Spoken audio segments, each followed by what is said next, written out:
mental health disorders. The mother cut it all on camera, and ABC7's Paul Schultz explains the conversations that came about after this tragic incident.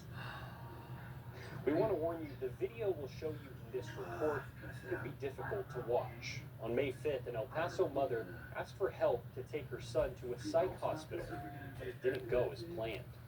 This was a scenario that went wrong, and it shouldn't have. Elena Weiss has been a nurse for 38 years. She says she knows what it's like dealing with patients who have mental health disorders. And when she's off the clock, she takes care of a personal patient, her son. Basically, he's my patient, and I know he's my son.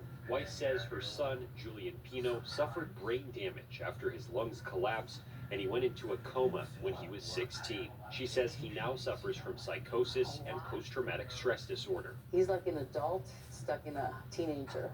In early May, she says Pino's mental state began to deteriorate. She called psychiatric specialist Alfredo Arellano, who's been treating Pino for the past few years. I always tell family members that call me when an individual has decompensated to the point they don't want to come out, they're aggressive, they're psychotic, is to involve the crisis response team and the police together. Weiss says Arellano made a call to have the El Paso police and crisis intervention team take Pino to a mental hospital. We rely on this process that works, I would say, most of the time, but unfortunately this time it didn't work. When police arrived at Weiss's home on May 5th, she says the crisis intervention team was not there. The officer outside told me they're not working today.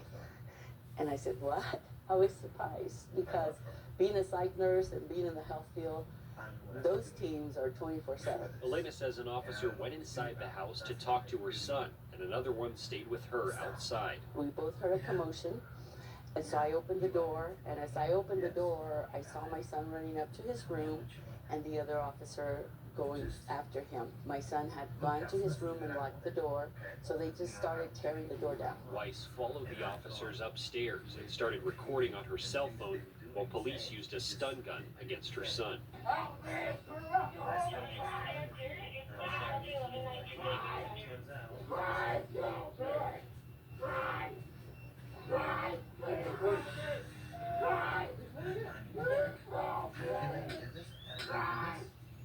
Put your hands on your back. Put your hands on your back. Turn around. Turn around. Turn around. Turn around. Turn around. Turn around. Turn around. You got it? Yeah.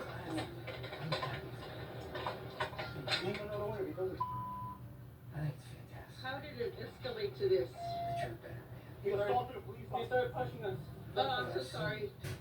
So get back, please. I am back. I am back. I'm not interfering with you. And the kicking him is not helping. Okay? I respect what you do. I have a lot of friends that are police cops.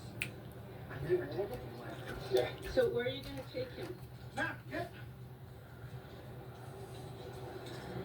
I have the right to know where my son's going to go. Jail. Why jail? For assaulting a police officer. Yes, but he's a psych person. Okay. So get out. Please take him to the hospital. I told you he was delusional and not right. Weiss says she feared for her son's life. I don't know how much tasing can be done for it to get to the brain. He was on the floor. He was not hurting anybody. He didn't have a weapon. He was trying to follow commands. And they knew he was a psych patient. Later in the video, she asked the officers about how he was doing. Is he breathing? Yes. Once Pino was in handcuffs, officers told Weiss again to leave. You're antagonizing the situation. We're asking you to get out of the room. I came downstairs, and then I thought, he's not breathing, so I called 911. They had not called for an ambulance. They were just going to take him to jail. Weiss says her son was taken to the hospital and was treated in the intensive care unit for 5 days. She says he was transferred to a psych hospital after that. I'm sorry that it turned out this way. I mean, it was beyond my control. I put everything in place for things to go right.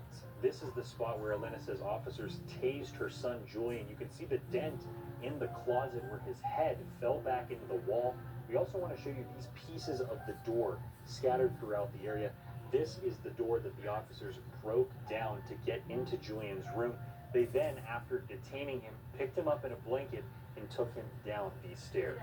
I'm kind of sick to my stomach that a situation that could have been prevented, handled it differently. It's ironic that it happens during Mental Health Month, where police, law enforcement need to be a little bit more cognizant. ABC7 obtained the police report through an open records request, which says Pino assaulted the officer and resisted arrest, but it does not state whether or not a stun gun was used. We also interviewed El Paso Police Public Information Officer Robert Gomez and asked him about the video Weiss recorded on her cell phone.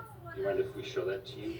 You can, but I won't make any comments on it. He would not answer questions about the details of the case, but explain how the crisis intervention team works. Gomez says specially trained police officers and professionals from Emergence Health Network are called out when a person is experiencing a mental health crisis. He says all officers in the department receive 40 hours of crisis intervention training, but as of now, only 22 are part of the dedicated crisis intervention unit. That means they received more specialized training. Those officers work with 13 specialists, 2 managers, and 1 director from Emergence Health Network.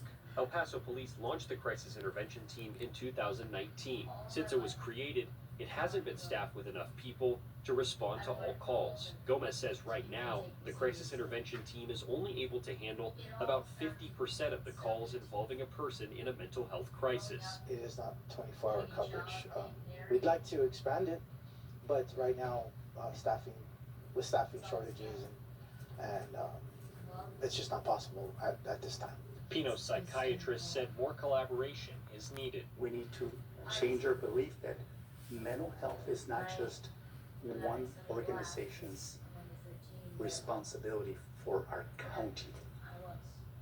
But as long as we think it is, then we're going to stay in the same boat. So the CIT concept is a good thing, and the department, will continue to work on it and improve it as resources become available.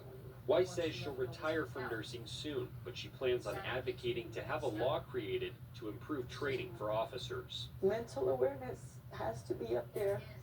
There has to be monies for mental awareness, and if not, take some classes, because this could be somebody's son also or daughter, and I just worry about our public. She said this is a scenario that went wrong and it shouldn't have.